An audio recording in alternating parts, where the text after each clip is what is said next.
Tiga hal yang buat kamu susah dapat pekerjaan di Australia. Yang pertama, pilih-pilih kerjaan. Entah itu kejauhan lah, entah itu gajinya terlalu kecil lah, entah itu pengennya full time lah, entah itu pokoknya pikir lah, entah itu nggak ada temen lah, pokoknya banyak alasan. Sebaiknya kita jangan dulu pilih-pilih, kayak apalagi pas baru nyampe ya, kita maksudnya kayak misalkan gajinya UMR aja nggak apa-apa tuh, kayak misalkan 23 gitu, nggak apa-apa, jangan yang gede-gede dulu, karena ya yang besar itu rate-nya pasti harus ada pengalaman terutama.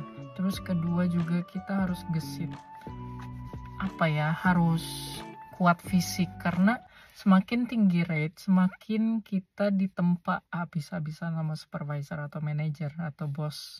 Karena kalau rate tinggi itu pasti tekanannya luar biasa, karena kan mereka udah bayar mahal kan. Lain cerita kalau kita dibayar rendah, pasti tekanannya pun akan lebih ringan gitu. Tergantung orang sih, goalsnya gimana ya. Mungkin pengen yang rate tinggi karena ada tanggungan di Indonesia atau gimana, itu tergantung orang. Cuman untuk first timer jangan pilih-pilih kerjaan, karena akan susah dapat kerja, bisa aja nganggur 1 bulan, 2 bulan, 3 bulan ya kan. Dan itu kalau nggak kerja di sini sangat-sangat bisa miskin karena super mahal rent house, kos-kosan, makan dan lainnya.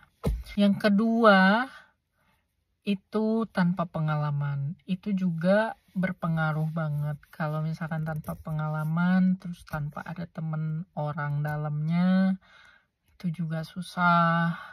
Jadi orang dalam di sini, di mana-mana sih, di dunia manapun orang dalam itu utama. Jadilah berkoneksi dengan orang, baik-baikin orang di sekitaran kita gitu. Apa yang kita bisa bantu ya bantu, apa yang kita bisa beri ya beri, kayak sodako, kayak sedekah gitu. Bukan sedekah karena dia nggak punya uang, tapi kayak kita punya makanan kita bagi gitu.